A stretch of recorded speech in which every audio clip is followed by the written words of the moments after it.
हिंदी साहित्य के इतिहास क्या, ये पहला लेक्चर है जो आपके सम्मुख है। हम हिंदी साहित्य परंपरा की इतिहास लेखन कैसे लिखा गया, किस किस तरीके से कालखंडों में विभाजन हुआ, सभी कालखंडों पर विस्तार से चर्चा, ये सारे टॉपिक क्रमबद्ध रूप से देखते जाएंगे। तो आइए इस पहले लेक्चर में मैं आपको कुछ भूमिका बता दूं कि हिंदी साहित्य का जो लेखन है यानी हिंदी साहित्य का बंटवारा, ये अपने आप में बड़ा ही विवादास्पद मुद्दा रहा है। विवादास्पद मुद्दा इसलिए क्योंकि जो हिंदी का प्रारंभ माना जाता है वो लगभग 1000 ईस्वी के आसपास से माना जाता है। तो 1000 ईस्वी में भारत में इस्लाम धर्म का प्रचार प्रसार जोर शोर से था, अरबी आक्रमण हो चुके थे और तुर्क आक्रमण की पृष्ठभूमि लगभग तैयार हो चुकी थी। तो इन सब परिस्थितियों में हिंदी ने भी अपना वजूद स्थापित कर रखा था और धीरे धीरे वो हिंदी एक नए रूप में हमारे सामने आई। तो उसी को कौन कौन से इतिहासकार, ये साहित्यकार हुए हैं, कौन कौन से काव्य लिखने वाले हुए हैं, इसके अलावा किस किस तरह की रचनाएं हुई हैं, क्या क्या उनकी प्रवृत्तियां थी, किस किस दौर से वो गुजरे, इन सब की विस्तार से चर्चा हम करेंगे। तो आइए, इससे पहले कि मैं ये शुरू करूं, अगर आप दोस्तों हमारे चैनल पे नए हैं तो चैनल को सब्सक्राइब कर दीजिए। अगर आपको ये वीडियो अच्छा लगे तो हमारे इस वीडियो को लाइक करना ना भूलिएगा। तो आइए हम आगे देखते हैं। यहाँ पे हिंदी साहित्य के इतिहास लेखन का सर्वप्रथम प्रयास किसने किया था? बड़ा ही महत्वपूर्ण क्वेश्चन। देखिए, विशेषकर आपकी नेट की परीक्षाओं में हिंदी से अब आप नेट देंगे, बड़ा ही महत्वपूर्ण ये टॉपिक है। इसके अलावा आपके टीजीटी, पीजीटी, टेट वगैरह में भी इस टॉपिक से प्रश्न पूछे जाते हैं। इसके अलावा आपके जो भी रेलवे हुए, लेखपाल हुए या अन्य परीक्षाएं जहां भी हिंदी पूछी जाती है, इस टॉपिक से प्रश्न आते हैं। तो बहुत सबसे महत्वपूर्ण पॉइंट है कि हिंदी साहित्य के इतिहास लेखन का प्रथम प्रयास किसने किया था? तो गारसा द तासी, ये फ्रेंच विद्वान थे, गारसा द तासी। तो ये प्रश्न याद रखिएगा, फिर दोहरा दूं, हिंदी साहित्य के इतिहास लेखन का प्रथम प्रयास गारसा द तासी। इसके बाद है कि गारसा द तासी ने जो पुस्तक लिखी थी, उस पुस्तक का नाम क्या था? तो उस पुस्तक का नाम था इस्तवा द ला लिटरेट्यूर हिंदुस्तानी। फिर देख लीजिए, इस्तवा द ला लिटरेट्यूर हिंदुस्तानी, ये फ्रेंच भाषा में है, जो कि इसमें इन्होंने गारसा द तासी ने 738 भारतीय कवियों का उल्लेख किया है, जिसमें 72 तो हिंदी भाषी हैं यानी हिंदी साहित्य से संबंध रखते हैं, बाकी उर्दू साहित्य से संबंध रखते हैं। तो इस तरीके से इसमें जो प्रयुक्त है एंदुई हिंदवी के लिए प्रयुक्त है यानी हिंदी भाषा से ली गई है, और हिंदुस्तानी जो है ये हिंदुस्तानी यानी उर्दू से ली गई है। तो इस तरीके से इस पुस्तक का अनुवाद करने का श्रेय किसे जाता है? डॉक्टर लक्ष्मी सागर वार्ष्णेय। याद रहेगा, प्रश्न ये भी पूछा जाता है। तो इस पुस्तक को अनुवाद करने का श्रेय, गारसा द तासी की पुस्तक को अनुदित करने का श्रेय डॉक्टर लक्ष्मी सागर वार्ष्णेय को जाता है, जिन्होंने हिंदुई साहित्य के इतिहास नामक से इसका अनुवाद किया और 1952 में इसका प्रकाशन हुआ। तो इस तरीके से अगला है कि मैं पहले जो भूमिका है महत्वपूर्ण और जो प्रश्न पूछे जाते हैं उन पर पहले मैं चर्चा करूंगा, फिर मैं पूरे कॉन्सेप्ट को आपके साथ शेयर करूंगा। तो हिंदी भाषा में लिखा प्रथम ग्रंथ भाषा काव्य संग्रह, किसने इसे लिखा है? श्री महेश दत्त शुक्ल जी ने लिखा है। 1873 में नवल किशोर प्रेस लखनऊ से इसका प्रकाशन हुआ था। अगला है कि हिंदी भाषा में दूसरा महत्वपूर्ण ग्रंथ कौन सा है? तो शिव सिंह सरोज है। इसके जो रचयिता है ये है शिव सिंह सेंगर, जो कि 1883 में इस ग्रंथ का प्रकाशन हुआ था। इसमें इन्होंने 838 कवियों का उल्लेख किया है। इसके बाद नाम आता है, ये बड़ा ही महत्वपूर्ण पॉइंट है कि सच्चे अर्थों में हिंदी इतिहास का पहला ऐतिहासिक ग्रंथ या हिंदी साहित्य का पहला इतिहास ग्रंथ कौन सा है? तो अगर पूछे सच्चे अर्थों में हिंदी साहित्य का पहला इतिहास ग्रंथ, तो आप कहेंगे the modern vernacular literature of Hindustan. George Grierson ने इसे लिखा था। नाम याद रखिएगा, जॉर्ज ग्रियर्सन, क्योंकि जॉर्ज ग्रियर्सन नाम अभी मैं पूरी डिटेल में चर्चा करूंगा। तो फिर मैं दोहरा दूं कि अगर प्रश्न सीधे ऐसे ही पूछेगा, सच्चे अर्थों में हिंदी साहित्य का पहला इतिहास ग्रंथ, तो the modern vernacular literature of Hindustan, ये जॉर्ज ग्रियर्सन ने लिखा है। इसमें ग्रियर्सन साहब ने 852 कवियों की चारित्रिक यानी विशेषताओं का उल्लेख किया है। इसके बाद है इसका अनुवाद जो है डॉक्टर किशोरीलाल गुप्ता जी द्वारा किया गया था, हिंदी साहित्य का प्रथम इतिहास नाम से, जो कि 1957 में प्रकाशित हुआ। फिर देख लेते हैं 1888 में Asiatic Society of Bengal, Asiatic Society of Bengal की स्थापना कहाँ हुई थी?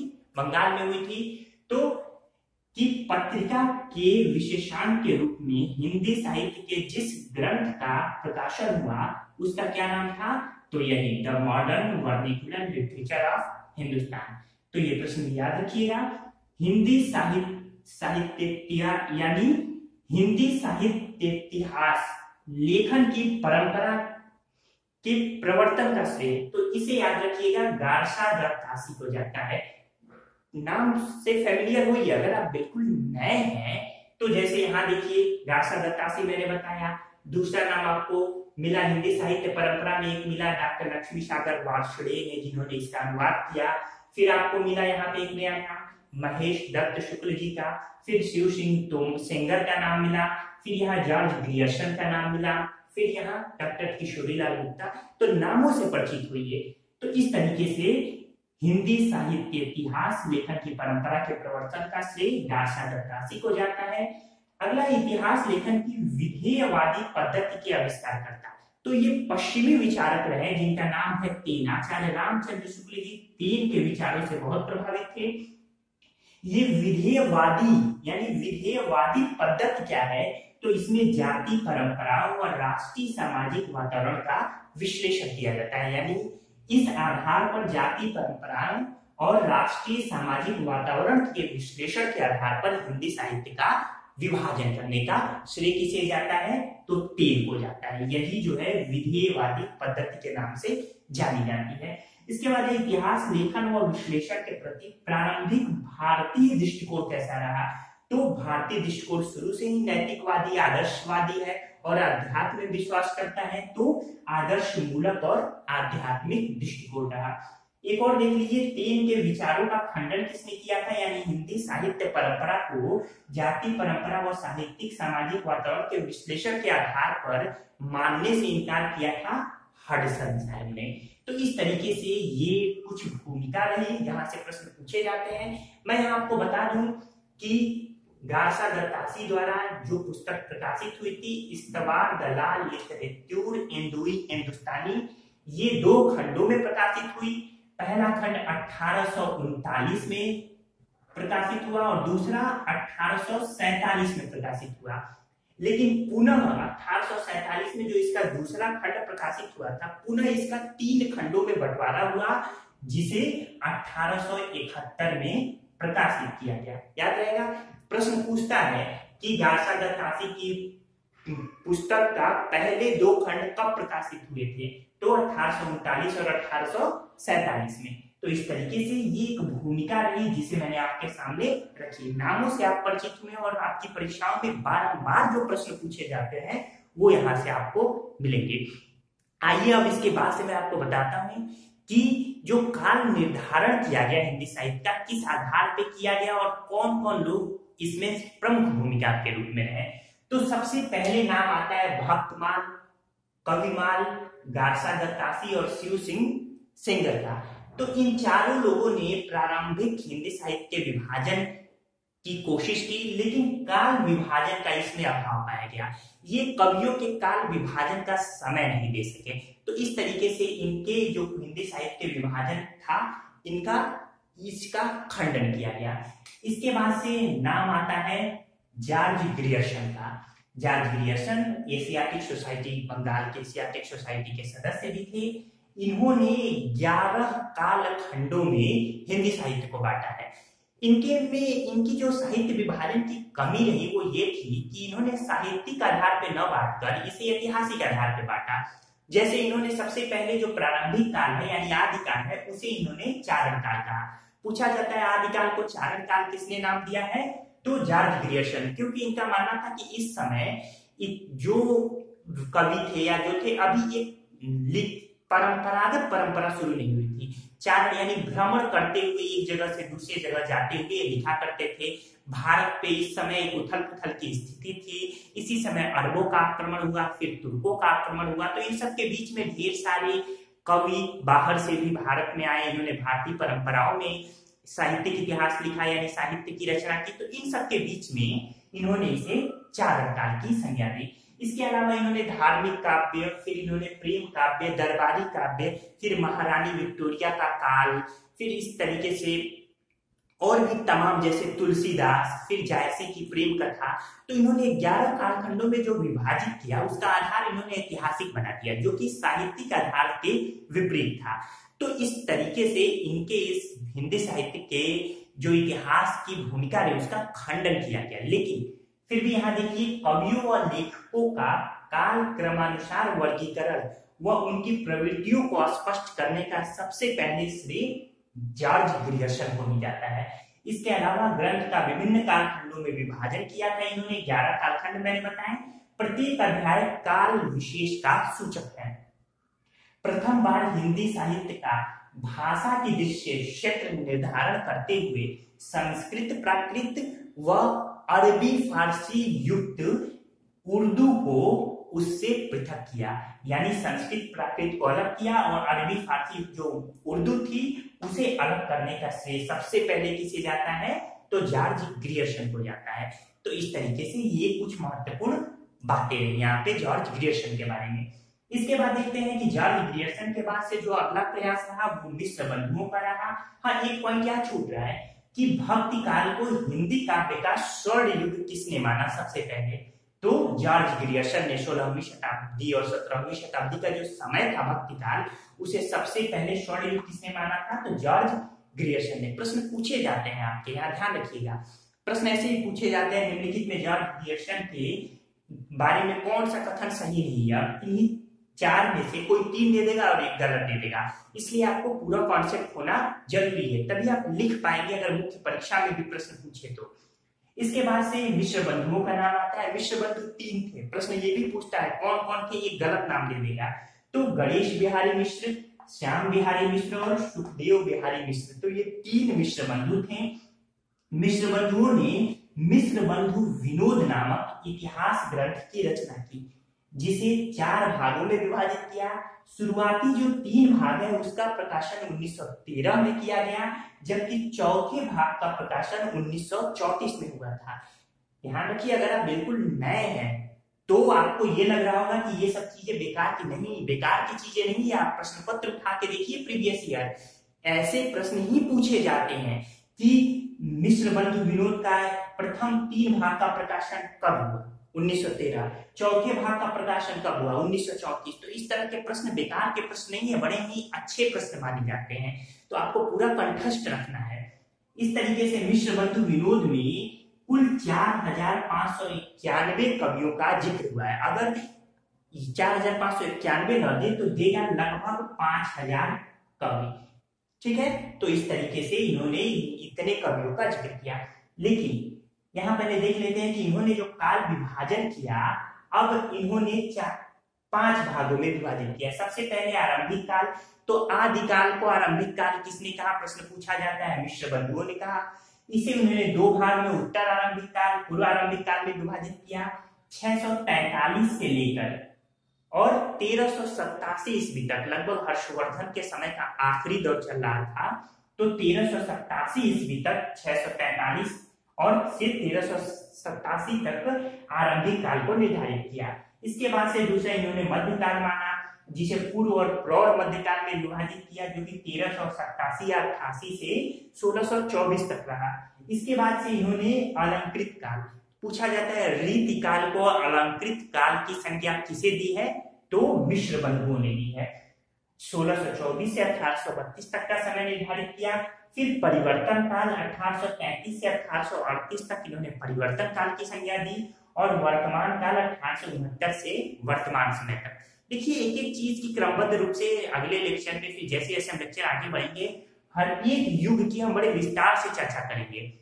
आप बस हमारे हर वीडियो के साथ बने रहिए, पूरा कॉन्सेप्ट क्लियर होगा और हिंदी साहित्य का इतिहास, फिर कभी यहाँ से प्रश्न आपके गलत नहीं होंगे, चाहे प्रारंभिक परीक्षा में चाहे मुख्य परीक्षा में। इस तरीके से मिश्र बंधुओं के जो काल विभाजन था उसमें जो कमी थी वो वैज्ञानिकता और तार्किकता की कमी रह गई। कहीं इसमें कोई क्रिएटिविटी जो थी, एक साइंटिफिक जो वे है उसका अभाव पाया गया। यही कारण है कि अब अगला आचार्य रामचंद्र शुक्ल जी आते हैं। आचार्य रामचंद्र शुक्ल जी पश्चिमी विचारक टेन से काफी प्रभावित थे। इनके विचारों का खंडन आचार्य हजारी प्रसाद द्विवेदी जी ने किया है, जिनकी चर्चा हम अभी करेंगे। तो आचार्य रामचंद्र शुक्ल जी ने जो हिंदी साहित्य का काल है उसे 4 भागों में बांटा है। सबसे पहले वीर गाथा काल। तो आदिकाल को वीर गाथा काल किसने कहा था, प्रश्न पूछा जाता है, आचार्य रामचंद्र शुक्ल। समय क्या है, 1050 से 1375 ईस्वी, याद रहेगा। दूसरा है भक्ति काल, 1375 से 1700 ईस्वी तक भक्ति काल का निर्धारण किया गया है।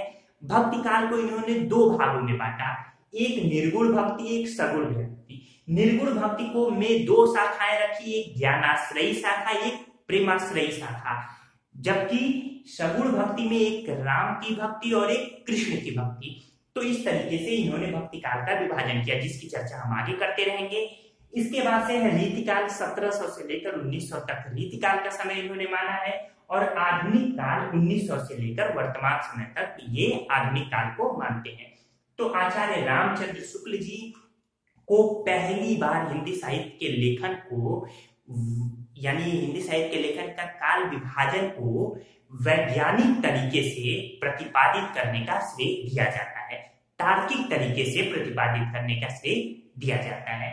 तो इस तरीके से इनकी जो रचना है वो है हिंदी साहित्य का इतिहास, जो कि नागरी प्रचारणी सभा काशी के बैनर तले 1929 में प्रकाशित हुई थी। पर इसकी जो प्रारंभिक भूमिका रही, शीर्षक रहा, वो हिंदी शब्द सागर के बैनर तले प्रकाशित हुई थी। और ध्यान रखिए कि हिंदी साहित्य का इतिहास का जो प्रारंभिक नाम था वो हिंदी साहित्य का विकास था।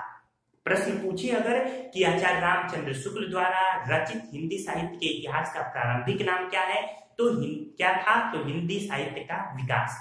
इसके अलावा हिंदी साहित्य का इतिहास किस भूमिका के तले प्रकाशित हुई थी, तो हिंदी शब्द सागर भूमिका के तले 1929 में प्रकाशित हुई थी नागरी प्रचारणी सभा द्वारा। तो इस तरीके से पहली बार कवियों व साहित्यकारों के जीवन चरित्र संबंधी इतिवृत्ति के स्थान पर उनकी रचनाओं के साहित्यिक मूल्यांकन को प्रमुखता दी है आचार्य रामचंद्र शुक्ल जी ने।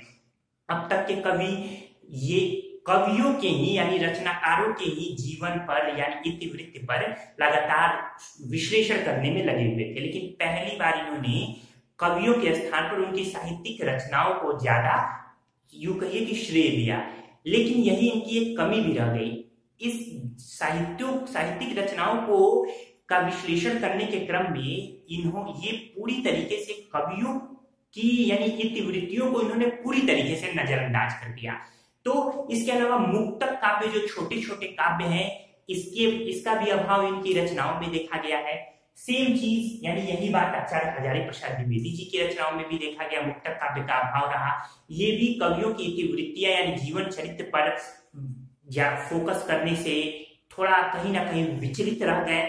चलिए आइए देखते हैं। तो इस तरीके से अब आचार्य रामचंद्र शुक्ल जी के विचारों का खंडन आचार्य हजारी प्रसाद द्विवेदी जी ने किया है। इन्होंने आदिकाल, तो सबसे पहले आदिकाल नाम किसे दिया था प्रारंभिक काल को, तो आचार्य हजारी प्रसाद द्विवेदी जी ने। क्यों? क्योंकि उनका मानना था, आचार्य रामचंद्र शुक्ल जी ने इसे वीरगाथा काल कहा। क्यों? क्योंकि उस समय लगातार जो इस्लामिक थे वो भारत में आ रहे थे, तुर्कों का आक्रमण हो रहा था, भारत में राजपूताना शासन चल रहा था। इसके अलावा भारत अन्य छोटे छोटे राजाओं वाले खंडों में बटा हुआ था। तो जो कवि थे वो बड़े ही उत्तेजित करने वाली रचनाएं किया करते थे, ताकि एक वीरता की भावना लोगों के मन में प्रगाढ़ होती रहे और वो जो बाहर आक्रमणकारी बाहर से आ रहे थे उनसे युद्ध के लिए वो लगातार तत्पर रहे। यही कारण है कि आचार्य रामचंद्र शुक्ल जी ने इसे वीरगाथा काल कहा। पर हजारी प्रसाद द्विवेदी जी ने इसका खंडन करते हुए कहा कि उस समय के 2 जो कवि हैं, एक थे विद्यापति, एक खुसरो, जो 2 महान कवि थे, ये दोनों ही वीरगाथा से संबंध नहीं रखते, इसलिए इसे वीरगाथा काल कहना उचित नहीं है। तो इन्होंने इसे आदिकाल कहा, जिसका समय निर्धारण 1000 से 1400 ईस्वी तक निर्धारित किया। इसके बाद है पूर्व मध्यकाल 1400 से 1700 ईस्वी, फिर उत्तर मध्यकाल 1700 से 1900 ईस्वी, इसके बाद आधुनिक काल 1900 से लेकर अब तक इन्होंने आधुनिक काल का निर्धारण किया है। तो इस तरीके से ये 4 खंडों में आचार्य हजारी प्रसाद द्विवेदी जी ने हिंदी साहित्य के कालखंड का निर्धारण किया और आचार्य रामचंद्र शुक्ल जी के विचारों का खंडन किया है। इसके बाद से देखिए कि इनकी 3 रचनाएं प्रकाशित हुई। कौन कौन सी इनकी 3 रचनाएं हैं, तीनों नाम याद रखिए, कब प्रकाशित हुआ ये भी याद रखिए, प्रश्न पूछे जाते हैं। पहला है हिंदी साहित्य की भूमिका, 1940 में प्रकाशित हुई। फिर हिंदी साहित्य उद्भव व विकास, 1952 में प्रकाशित हुई। और तीसरा है हिंदी साहित्य का आदिकाल, ये भी 1952 में प्रकाशित हुआ। तो इस तरीके से इनकी ये तीनों रचनाएं याद रखिए। प्रश्न में 4 रचनाएं देगा कि इनका आचार्य हजारी प्रसाद द्विवेदी जी की कौन सी रचना नहीं है। तो 4 रचनाओं में 3 ये याद रहेंगी आपको, एक जो गलत होगा वो आप सही कर लेंगे। इस तरीके से ये पूरी भूमिका हिंदी साहित्य के इतिहास की मैंने बताई, आप स्क्रीनशॉट ले सकते हैं। तो इस तरीके से यहाँ पे मैं 2 और बातें आपको बता दूं। एक महत्वपूर्ण है कि a sketch of Hindi literature की रचना किसने की थी, तो 1917 में एडविन ग्रिप्स ने की थी। फिर दूसरा जो a sketch of Hindi literature, जबकि आदिकाल को बीज वपन काल किसने कहा था सर्वप्रथम, तो महावीर प्रसाद द्विवेदी जी ने कहा था। इस तरीके से राम कुमार वर्मा और भी तमाम इतिहासकार हमारे सामने आएंगे। इन्होंने हिंदी साहित्य का आलोचनात्मक इतिहास लिखा है। तो इस तरीके से ढेर सारी बातें अभी बाकी हैं। ये तो एक भूमिका समझ लीजिए इसे आज के लेक्चर की। तो हम धीरे धीरे आगे बढ़ते रहेंगे। मुझे पूरी उम्मीद है कि आपको आज का लेक्चर पसंद आया होगा। अगर आपको ये लेक्चर पसंद आए तो कमेंट के माध्यम द्वारा हमें सूची जरूर करें। ठीक है दोस्तों, आपका पूरा वीडियो देखने के लिए बहुत बहुत धन्यवाद।